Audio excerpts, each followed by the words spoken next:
Biology का कुछ important question, ठीक है, जिसमें क्वेश्चन है बाबू, तंत्रिका तंत्र या न्यूरॉन का सचित्र वर्णन करें। तंत्रिका तंत्र या न्यूरॉन का सचित्र वर्णन करें। तो कि जानते हैं कि न्यूरॉन होता क्या है और तंत्रिका तंत्र होता क्या है बाबू। तो हम लोग देखते हैं कभी कभी कि अचानक कोई गर्म पदार्थ को छू देते हैं ना बाबू, अचानक कोई गर्म पदार्थ को छूते हैं, इस मानते हैं गर्म पदार्थ को छूने के बाद पूरा अचानक से डर जाते हैं। हम लोग डरते हैं कि नहीं बाबू? डरते हैं। जैसे किसी और प्यास कैसे लगता है, भूख कैसे लगता है, ये सब कौन बताता है बाबू? ये तंत्रिका तंत्र या न्यूरॉन के चलते हम लोग को पता चलता है, ठीक है ना? तो जानते ही क्या है, सबसे पहला होता है जीव शरीर में पाए जाने वाले सबसे लंबी क्या होती है बाबू? कोशिका होती है। सबसे लंबी कोशिका होती है।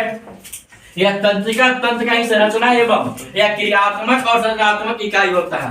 तंत्रिका तंत्र का क्या होता है बाबू? संरचनात्मक और क्रियात्मक इकाई को क्या कहते हैं? न्यूरॉन कहते हैं। बोले बाबू सबसे एक साथ, तंत्रिका तंत्र के क्रियात्मक और संरचनात्मक इकाई को क्या कहते हैं? न्यूरॉन कहते हैं। इसके मुख्य 3 भाग होते हैं। जो तंत्रिका तंत्र होता है बाबू, इसका 3 भाग होता है। सबसे पहला होता है डेंड्रॉन। क्या होता है जी? डेंड्रॉन होता है। जानते हैं क्या कि डेंड्रॉन का क्या होता है? क्या इसमें तंत्रिका तंत्र में डेंड्रॉन का क्या काम है? देखिए जो इस प्रकार से इसका चित्र बनाया हुआ है बाबू, इस प्रकार से जड़नुमा संरचना है, उसको हम डेंड्रॉन कहते हैं। क्या कहते हैं बाबू? डेंड्रॉन कहते हैं। ये क्या करता है?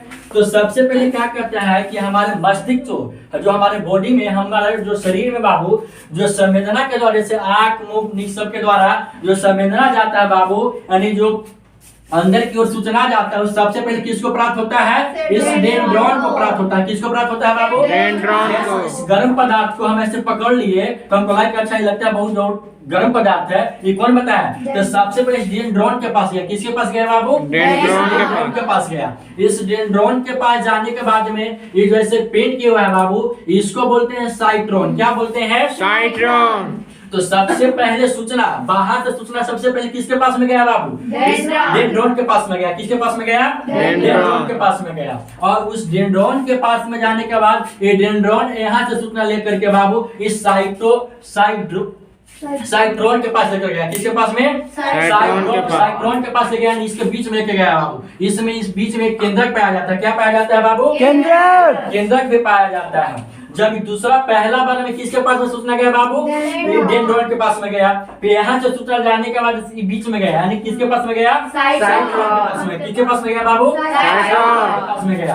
अब इस साइट्रॉन जो होता है बाबू, साइट्रॉन ऐसे ही लंबा वाला जो भाग दिख रहा है यहाँ पर, लंबा वाला संरचना दिख रहा है, इसको भी पास लेके जाता है, जिसका नाम है एक्सॉन। क्या नाम है बाबू? एक्सॉन। तंत्रिका तंत्र होता है, न्यूरॉन होता है, उसका सबसे लंबा वाला एक्सॉन होता है। सबसे लंबा भाग कौन सा होता है बाबू? एक्सॉन। सबसे लंबा भाग एक्सॉन होता है। किसका? न्यूरॉन का सबसे लंबा भाग कौन होता है बाबू? एक्सॉन होता है। अब एक्सॉन में देखो ऐसे जो आपको आवरण दिख रहा है, ऐसे बना हुआ है, इसको पूरा तो एक्सॉन बोलते हैं। और इस पर जो एक चर्बीदार यानी उजला पदार्थ, उजला जो होता है यानी कि श्वेत कलर का चर्बीदार पदार्थ का परत लगा हुआ होता है, उसको नाम देते हैं बाबू माइलिन शीत। माइलिन शीत का क्या बोलते हैं?